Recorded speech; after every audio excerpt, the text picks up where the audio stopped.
Maneva na sema PENDREAM TV. PENDREAM TV de osia dem yopo. You are most welcome to PENDREAM TV, the only channel that brings you the best and latest updates in politics. If you are new here, please don't forget to subscribe to the channel, hit the notification bell for more updates, like and also share to other members to watch as well. You can equally leave a comment at the comment section after watching or send us a voice note on our WhatsApp number 0277-128-777. Thank you. I want you to join me listening to Aplus on the reason why he rejected to join the NPP or the minority caucus. Thank you. Wait, Kwame Asare Obeng, Honorable Kwame Asare Obeng. You know him as A+. My guest here, Honorable. Like this. So good to see you. How are you? Good. Nice. Happy New Year. How did you? Happy New Year, brother. How did you feel when you heard that song? Nostalgic, huh? Yeah. That's one of Okreku Mante's productions. Actually. Oh, is it? Yeah. So one day Okreku Mante called me and said, I have a beat at Aplus Studios and I want you to come and put some lines on it. And it was just 2 days to the election. So I went 2 days to the election? Yes, that was in 2004. So I went to the studio, wrote the song in the studio and recorded it. Wow. Yep. Did he have in mind this kind of music, like a political? Yeah. He always said that he wanted to do one political song with me. Okay. And so everything, the production, everything was done by him. I appear to produced it, but we're in the studio. Okreku said, no, play this like this. No changes. I want this one to sound like this. Okreku did everything. Wow. Yep. Mark Okreku Mante. Yeah. Former deputy minister. Yeah. For the creative arts and tourism. Yeah. He did everything. He actually was the executive producer. And this is 21 years ago. Yeah, 2004. Yeah, so that's circa 20 years ago, yes. 21 years ago. 2004. A+, take us back to that 2004. Did you ever think that some 20 years later, you, Mark Okreku Mante, will be in these positions that you're in? Did it ever occur to you? I didn't know about Mark Okreku Mante. I knew about myself. Okay. Yes. The very day I jumped into a trot Accra, I knew I was coming here. You know, I was coming. I came here for real reason. Yeah, and I'm not done yet. Wow. This is interesting. Look, let me congratulate you one more time because, thank you. I mean, of all the things that you've achieved, yours, and especially in this election, well, apart from the obvious result of, you know, the general elections, if we're drilling down to very individual, you know, results and all, yours is one of the very heavy ones, seeing as you are an independent candidate to get into a constituency where there's NPP in power, there's ADC as well, who had their seat before, and you brush all of them aside. How do you feel about it? I feel good. And I want to say a very big thank you to my team, my campaign manager, and everybody who was involved in this campaign. They did a very good job. We are ambitious young people. We are the kind of team, we call ourselves the busy team. Yeah. And we are the kind of team that went into the constituency, looked over a forest and said we'll put a road through it, and we did. Wow. And we didn't even know how we were going to do it. We didn't have the equipment. We just called our friend, who is a road engineer. Yeah. Is that how? Contractor? No, he's an engineer. He's an engineer. Okay. Yes, civil engineer. Yes, civil engineer or something. So we called him, and then he came and told us we can do this like this. We do this, and then together with the village folks, the local. We put a so we are ambitious. Yeah. We are the real people who can really take the sea to Kumasi, and if we say we do it. Yeah. What did Nana Kwame Bedia could do to you? No, I think it is something that can be done. But I'm saying if he joins with the busy team, we can actually take the sea to Kumasi. You're busy. Yeah, you're busy. But tell me, I mean, in these past couple of days, has life changed for you? No, nothing has changed. I have a lot of people who say, oh, now that you are a member of parliament, you have to reduce the interviews. You don't have to be on Facebook. You don't have to do. I say to them, those who voted for me know who I am. They like who I am. They like me so much. Yesterday I wrote on Facebook that I think Nordness like me, and I really believe that they do. People around the country, everybody. Why Nordness specifically? I think I don't know, but for some reason I meet Nordness, and I've traveled the North a lot. Sometimes I travel all the way to Techiman. I drive to Wenchi, to Bole, to Bamboy, to Sola. I go all the way to Wa. I drive from Wa to Tumu, come down to Chuchuliga. I know Wiaga, I know Wiesi, I know Fumbisi, I know all the way to Mankaragu. I know everywhere, like especially Upper East. The paramount chief in Brusa, Azantilo, is my very good. Like, I know the North. Yeah. And I live with them. I have a tent. So I build a tent in the village. Yeah, like I go to Tinsungu. I have a small tent. I put it up in the village. We crack a groundnut together with the village. It's a beautiful experience. Wow. Yeah, I know Lukula, being with the folks in Lukula. Yeah. And I think that Nordness naturally like me. I see. Yes. And what could it be? It's because of who I am. So, people expect me to change. Now you're a member of parliament, you have to change. I'm not in to deceive anybody. This is who I am. I am happy with who I am. And I think that I can't have everybody in Ghana to like who I am or how I do my things. But majority of the people like me. Yesterday, my kid brother said something very interesting. It was like, can you imagine 20,000 people didn't vote for us? Because NDC had like 10,000. Yeah. Also votes in the constituency. NPP had 11,000. So we put it together. My brother was like, about 20,000 human beings didn't vote for us. So you won't get all the people supporting you, but we had about 14,000, and we are excited. You're excited about that because Gumua Central is a constituency where you have NDC very strong, NPP very strong, and we had to get the vote. And I'm not changing who I am. I'm content with the people who like me for who I am and how I do my things. I'm not leaving social media. I've read the 33 Strategies of War by Robert Greene, and there's a line that I like. It's that when people start complaining about moral issues, you have an advantage over them they don't want you to use. And so we are going to ensure that this time it is going to be refined. It is not going to be the same, because when you get into certain positions, you have to do things in a certain way, but it doesn't mean leaving who you are entirely to all of a sudden. So the DNA remains the same. It's same, but it's just that now, okay, for instance, Dr. Kofi Amwa calls me. Dr. Kofi Amwa calls me after the election, and this is somebody that I have admired for a very long time. There's somebody that I like, somebody that I would always want to meet. And then he says, "Oh, I like you. I'm so excited." I said, I like you too. You like me. So when you start getting into such areas, even though they like some of the things they like everything that you do, they might not like how you present it and all. So it's going to be the same, but just that the presentation might change. Yes. Well, that's good for starters. I mean, I'm sure that a lot of those who didn't like the way you present it will be happy to hear. For instance, you can say those days you can say we Jimmy, but now you can say Adio and Nyanseni. And you're still saying the same thing. Yeah, the same. Oh, Kwame, interesting. But anyway, no, I'm happy to hear that. Yesterday was your first day in Parliament. Yesterday was my second day. Was your second day, actually. And I think there was a picture that I saw making rounds where you were sitting in the back somewhere. I don't know whether you were sleeping or you were just tired of what was going on. I think some people thought that you were even sleepy because that's what you look like a fresher. I'm a fresh now. Why you comb busy? Yeah, that's what human beings do at 2 a.m. They sleep. Yes. I am this kind of person who likes to present things the way it is. This is not the first time. You see, when I'm on UTV, United Showbiz, most of the time you see me wearing dark glasses. It's because at a point I will not small. That's what human beings do after 1 a.m. That's right. But how was the experience in Parliament? I mean, getting in there for the first time and seeing your honourable members and all. Tell me, how was the experience? It was like my first day in Gempa. Public school. It took me a long time to enter.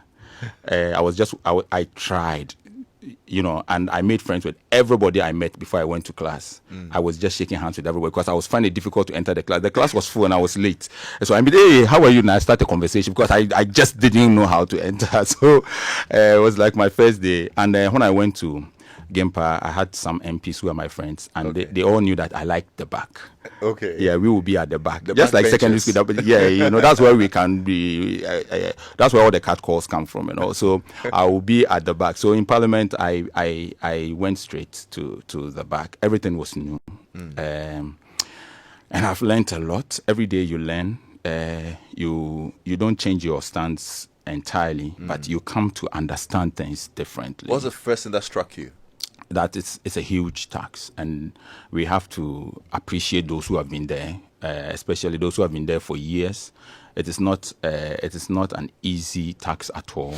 Today, for instance, as with the president in my constituency, the Ahmadiyya Muslim had their convention, annual convention, and it's in my constituency. That's where they have it in Gomomazi. Okay. And I had to be at the convention, and I had to be in Parliament at the same time. Wow.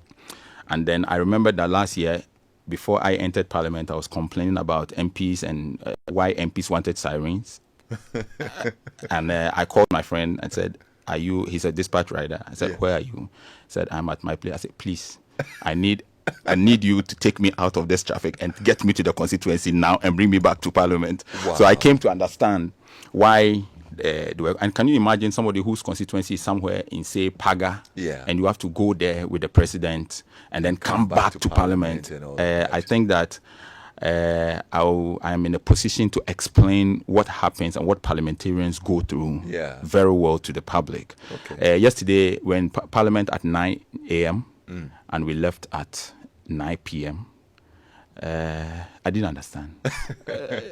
And we are all working for government, and I start at 9 and close at 9. They said that was the shortest time that we close. Sometimes we can close at 2 p.m. after the budget reading and all that.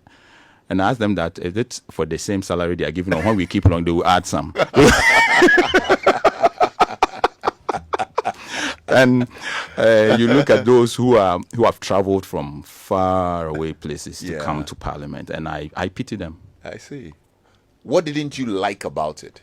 About your experience there, apart from the long hours that you just mentioned? I think that for now, what I have observed, I think that it's a great place. Okay. I will definitely find out some. Okay, please tell ECG to keep our lights on. Yesterday the lights. You put up the light in Parliament. I don't know what happened, but yesterday parts of our lights were off. They have to ensure that they are keeping the lights on because there's just too much work to be done. I mean, they say the fuel engines. The second thing was when we were going for the inauguration. They didn't take good care of parliamentarians. We had spent the whole night in Parliament. Yeah, it was a long night, and then we had to come back early morning to get to the Independence Square, and parliamentarians had to walk from the Osu Cemetery area all the way and then walk back because the arrangements didn't go as. And I think that if you enter the house and you look at the kind of work that people do, you leave Parliament at 2 a.m., some left there at 3 a.m., go home and have to come back, and then they can't have the buses to get them in because I think there were some issues with the arrangements. And, these were the basic, but generally with the work of Parliament and the leadership and the Speaker himself, very experienced man. Great, and I'm happy to be in the same room with Speaker Babin. I'm going to learn a lot. He's an amazing person. How does he feel? And I like the humor. Oh well, he's got a great sense of humor. Yes. He's got a great sense of humor. I think he's probably one of the best. He has a nice way to tease people. Yes, very nice. Yes. So. I don't know how it feels for you in Parliament, and I'm talking in a parliamentary setting, as an independent candidate, right? Of course, before we even talk about the whole caucus, size and whatnot, have you explored what the pros and the cons are as just an independent candidate in Parliament? Okay, I am an optimistic person. I always look out for the opportunities in difficult situations, and so I don't look too much at the negatives or the cons. I believe that as an independent candidate, I can make an impact. There are so many committees in Parliament that are not popular because I think that it depends on the members of the committee. Okay. Every committee is there to serve Ghana. So as an independent candidate, whatever role I am put to serve Ghana, I'm ready to work to serve Ghana. And at the same time, the only reason why we have to align is because we are not up to 7. The standing order states that to be able to form a caucus in Parliament, you have to have not less than 7 members. We had 4 independent members. And so if in the next election there are another 3 candidates that win as independent, then there can be the third force. There's so many people who are looking for a third force on the street, which you won't find. The third force can be found in Parliament when you are coming. Well, so that's fair. As an independent candidate, I believe that there's so much I can do. We have to align, and I am looking for development for my constituency.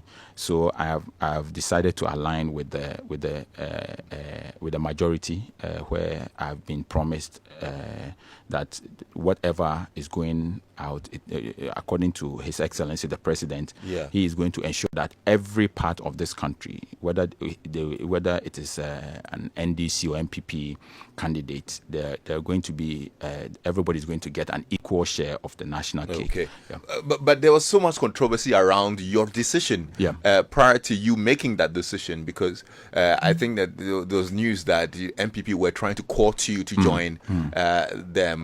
They came out to deny it, and you actually had a rebuttal coming out to say that no, this is not true, and that you had a conversation with Honorable Kenneth Japon, who led the conversation about getting you to join the NPP caucus. The conversation began on the 19th of December when I was with Chris Vincent in the constituency, and then Honorable Score came, and then I went I met him in East Legon. We had a conversation. And Honorable was looking at getting all the independent candidates to support his party, and of course that is natural. Any strong member or anybody who loves their party will want to have all the 4 candidates supporting the NPP. There were some proposals that were made, and an offer was put on the table. In fact, at the meeting, it was discussed that he was going to meet with some other members of the party to tell them what the outcome of that meeting was. We had to meet again on the 24th. I couldn't make it on the 25th. I couldn't make it on the 26th. I couldn't make it on the 27th. I couldn't make it on the 29th. All these days I could not make it because I was having my event on the 29th. And so on the 3rd, we met. It wasn't again. Because you were avoiding them? Because I was avoiding. You were avoiding them? Yes, because I was avoiding. Why? The only reason why I attended that meeting was because of Honorable Ken. Honorable Ken is a good guy. You may have your own issues with him, but he's a great guy. And Honorable Ken is the person who will be there for you in times of need. There was a time that the NPP, some members of the NPP had a plan to jail me. So the morning before I went to court, I was prepared. I told my kids that it's possible that I'll go to jail today. Chairman Wuntumi was part of that plan to put us in jail. He was part of the plan. Yes, he was part of the plan to jail. Yes, and so we were going to court that morning, and then at the morning before we went, Honorable Ken called me and said, "I'm leaving America. I'm coming to Ghana tomorrow morning. I have to be in Ghana because I don't understand what is going on." And he actually stopped everything and flew back into Ghana. And so if Honorable Ken calls me at any time, I have to be there. I have to listen to him. Even though I wrote on Facebook that my heart is with Caucus, aligning with the NDC, I had to listen to Honorable Ken. Honorable Ken is a great guy. He will be there for you. He's the friend's friend. He's the uncle's uncle. He's the brother's brother. He will be there. So how has this strained the relationship between you and him now? Honorable Ken will come along. Don't worry. But now it's a strained relationship. A bit. But he's disappointed. Yes. And that is how life is supposed to be. Is he disappointed because you didn't join the NPP caucus, or he's disappointed because you also let out the discussions that you had prior to your decision? Yes, he's disappointed because I let out parts of the conversation, which I am very happy that I did. As somebody who can get up and go into a constituency, wrestle a seat from both NDC and NPP, Honorable Ken must also understand that I'm a very matured guy. I'm not the same Kwame Plus that he knows as one of his small boys. I'm still his small boy, but I am very matured. I know what I'm about. I had to let out that part of the conversation. All the proposals that were put out there were so many. That offer was juicy. It came with a lot. However, I deliberately put out one line that they will not contest in the 2028 election. Because it was a day to swearing in. Nothing has been put on paper. I didn't know whether he was working with the party, if it was his own decision. Yeah. I wanted to ensure that the party, he and his party had agreed on everything every communication that he was sending out to me. Okay. And so at 12 midnight, if you check the post, I did that post after 12 midnight. And I stated that I wanted the public to know that NPP is saying that if I align with them, they will not contest in 2028.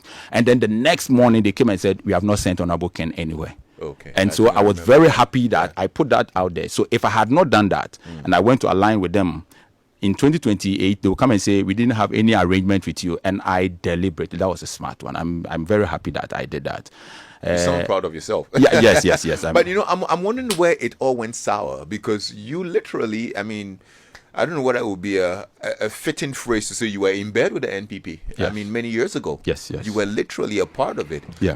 I don't know whether it all went sour when your alleged contract with Bost was terminated. Yes. Is that where it started from? That is not where it started from, but the kind of person I am, even if that is where it started from, it was a very good one. We cannot campaign and come to power and then you decide to victimize people just because they are not happy with somebody's style of government, some happenings in government. So if that is why it went sour, it is very right. I'm a Ghanaian, and the constitution states that I am entitled to a decent job.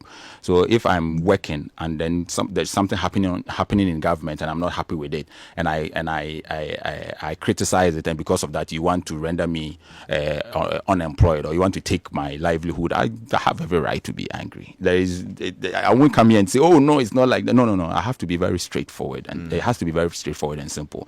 That is not the main reason, but even if that was the reason, I'm very happy. I would be very happy that I did, and I think that the NPP didn't appreciate, and even up until a day to inauguration, look at the number of seats that you have lost. And then somebody steps up to speak with the independent candidates and try to get them on your side. And you have a party general secretary like Kodua who comes out and say, we have not sent you anywhere. That is how arrogant he is. And that's why he has lost all the seats that he lost. He's not a good general secretary. I'll be very happy if the NPP votes him out and brings somebody who can do the job. Interesting. Well, if you're just joining in, Kwame Asariobing Aplus is my guest here on Personality Profile. I just got a message from Abusa Jackson in Cape Coast who says, good evening, Lex. I like Aplus because he's honest. And I think this evening to a fault, because he's letting it all out. You know what I mean? But let's talk about your constituency. Honorable Rahel Apo of the NDC had it in 2012. She lost it to the NPP, and that's when Nana Iya of the NPP took the seat in 2016. And you managed to, it looked like that place was shuffling between the two parties. It has always. Nana Iya is the first person to have it for 2 terms. For 2 terms? Yeah. NDC and NPP are both strong in the constituency. And then A+ happens. Yeah. What did you do? So what we did was that when I went into the constituency, I realized that NDC and NPP had a base. And if you had to go into an election without campaigning, NDC and NPP had polling station executives already in the constituency. So I had to set up a base. I needed a polling station executives in every polling station. And so we went to Gempa. We have studied research methods. That's right. And so we even though we're doing a street campaign, we are also being scientific. Okay. Even 3 weeks to the election, I was conducting my last research, and that is how I won Obuasi which NPP has never won since 1992. There are some areas in the constituency that NPP has never won since 1992. I won 5 out of 6 polling stations in Obuasi. I won 5 polling stations in German, a strong NDC stronghold. I won all the 3 polling stations in the Sikuma, and then I ensured that I closed the gaps in the NPP stronghold. It holds Ekwam Kromis and NPP stronghold. I made sure that I closed the gap. NDC has never won in Gumwa Benso. I won in Benso, and that's a strong NPP an NPP stronghold. So what I did was to ensure that I have a base, and I had 10 polling stations executives in every polling station. 10 in every polling station, and there are 123 polling stations. I had 10 in each. I managed them for 2 years, and I formed busy teams. These are called busy teams, and the job of the busy teams was to ensure that they are bringing other people on board.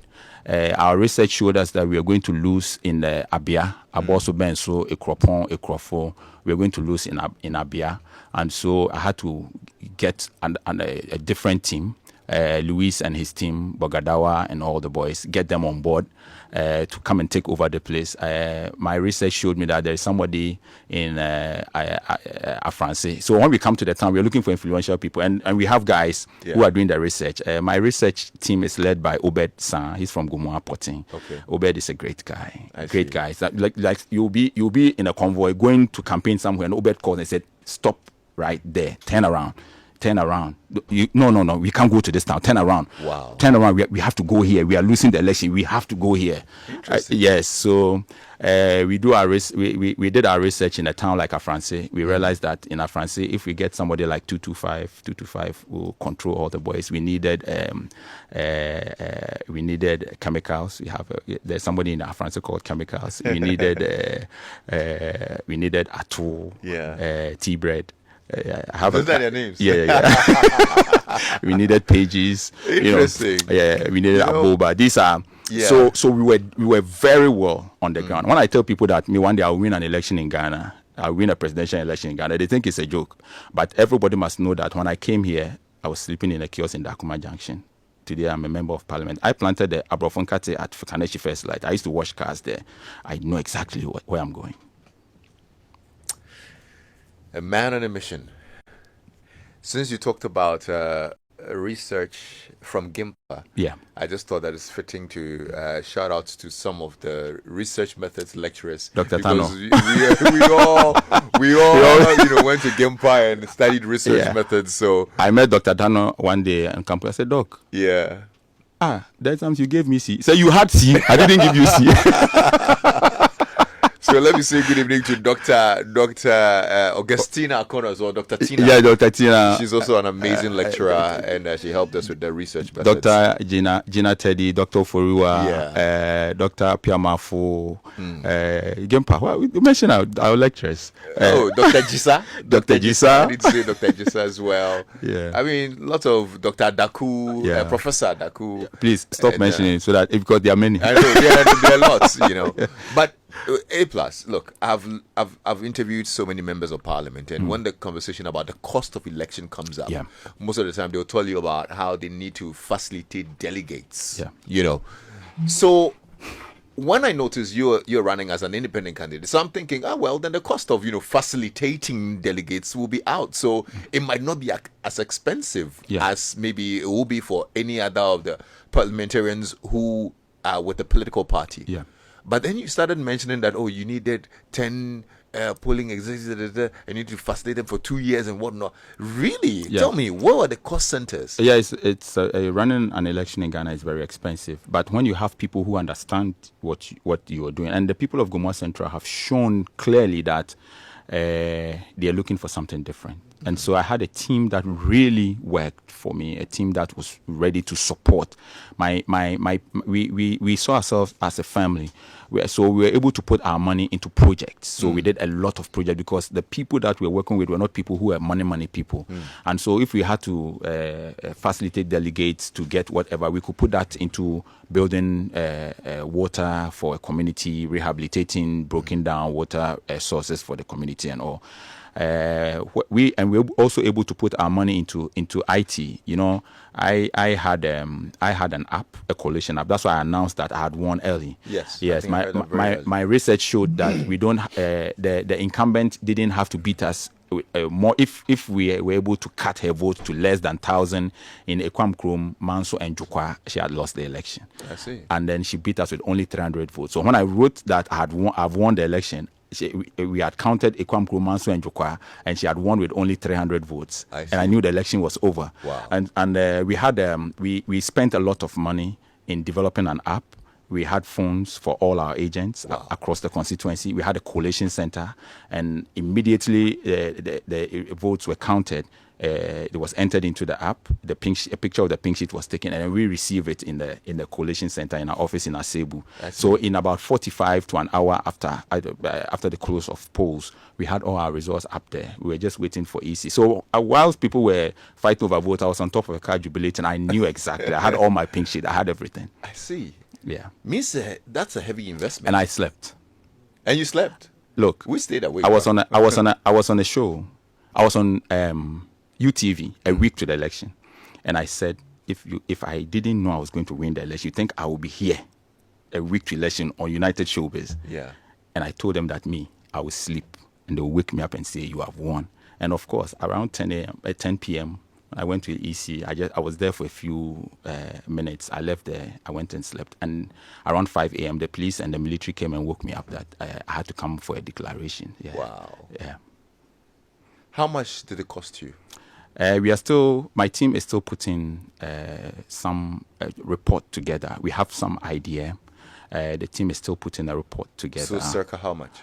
To win an election in Ghana, I think that you need our app, to develop an app, to do, it costs us a lot because of all the projects that we undertook. Yes, so like building roads, all of that, building a new road between Gomwa Dahom and Gomwa German.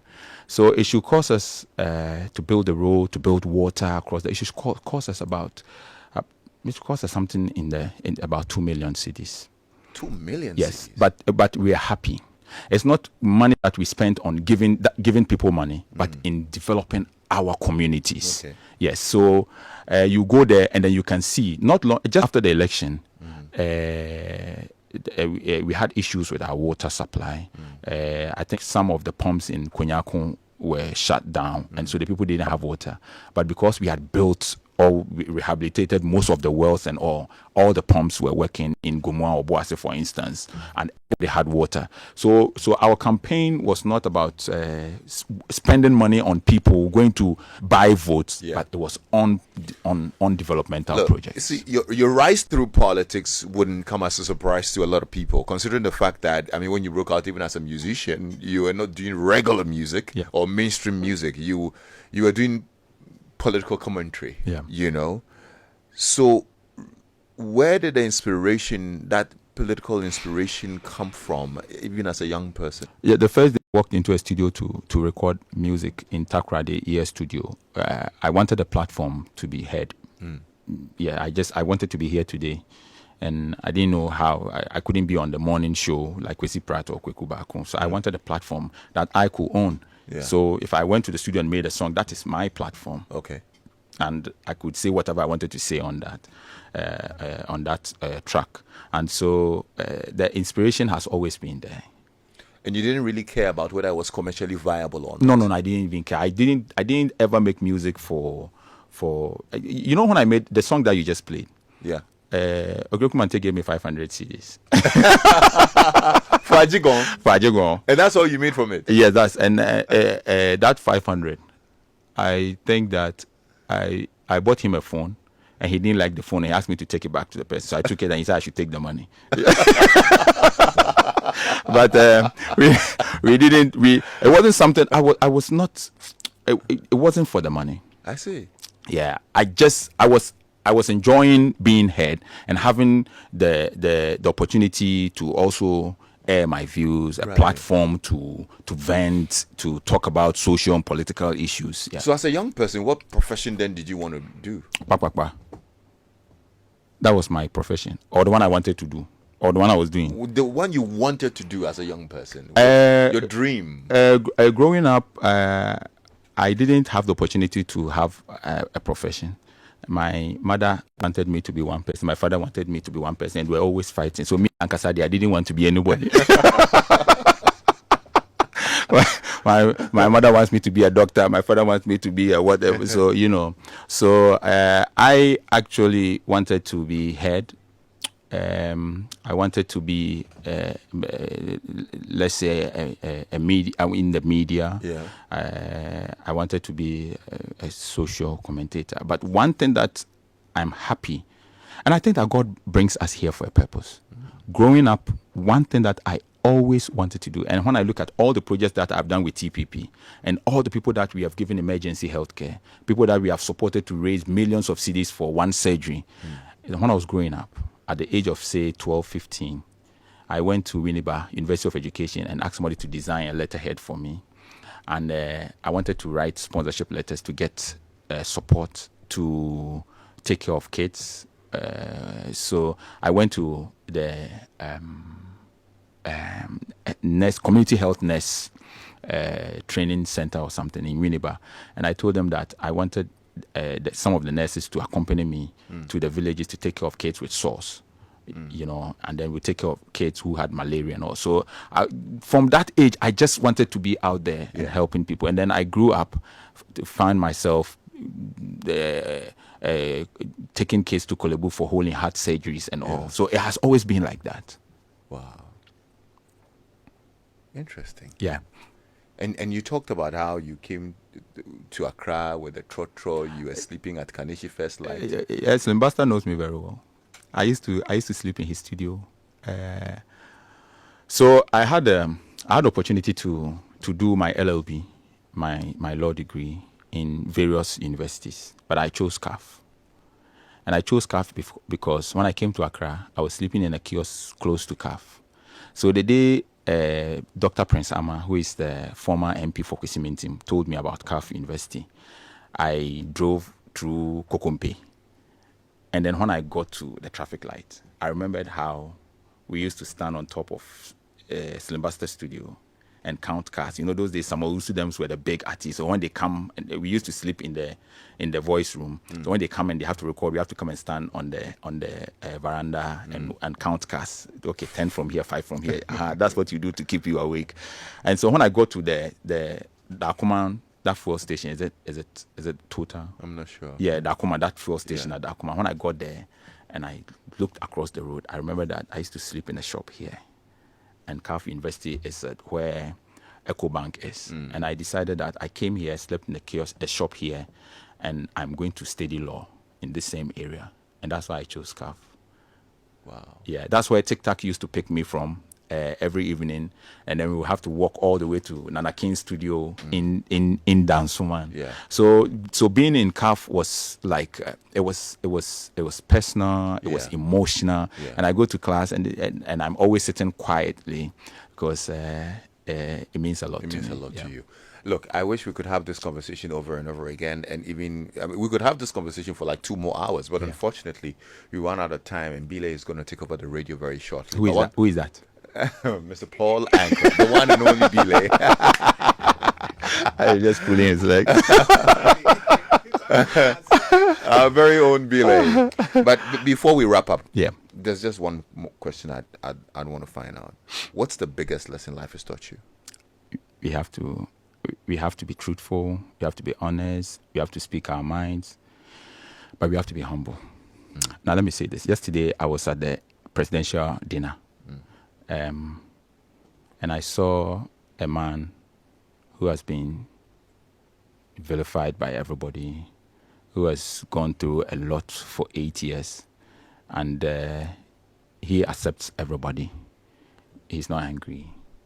John Mahama is a different human being. But there's one thing that I also saw.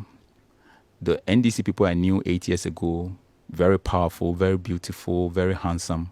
Most of them were looking very old. Come on, Diom, 8 years.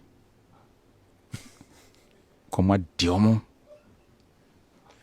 I was looking at them and I was like, these guys, 8 years ago, these were the people.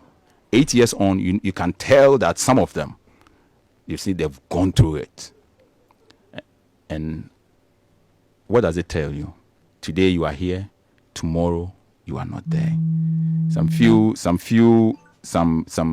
days ago, yesterday I was in Parliament, and I was introducing the Minister of Education to somebody, and he said 2 days ago I was the Minister of Education.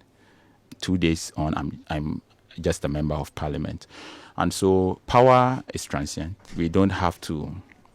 We have to be careful how we handle power. We still have to remain humble. The kind of honor that the people of Gomoa Central have done me is not something that I'm taking for granted. And it makes me love people more. It makes me remain the same person that I am, and committed to giving back to the people who put me where I am. You're amazing. Thank you. Kwame Nyamisho. Amen. Kwame Asariobing, Aplus, here on Joy 99.7 FM. I'm Lexus Bill. Thank you so much for making time. And I think that there's even more that we need to talk about. I need to think of a I'm the only Ghanaian in 2 parliaments. Yes. In Delish Parliament. Delish Parliament. In fact, I just got a message from the Delish Parliament saying congratulations on behalf of the Parliament, led by our Speaker, Clarence, and Yao Sechi. They want to congratulate you. Dear Thank Clarence, you so much. in the next 4 years, I'll teach you how to win an election. Let's find out what's happening in news now, and right after that, Belay takes over your radio. I'm Lexus Bill. Have a good evening. Thank you for staying tuned. PENDREAM TV really appreciate your time on the channel. Once again, urges the new subscribers to turn the notification bell on so that they'll be notified duly of anything that will be loaded onto the channel. Stay blessed. We have more in store coming your way. Dedi kama mamena PENDREAM TV ase. Na so far so good. Say open online portal e wo Ghana. Nipa share, nipa follow, nipa comment here. To my best of knowledge, without any biases, PENDREAM TV.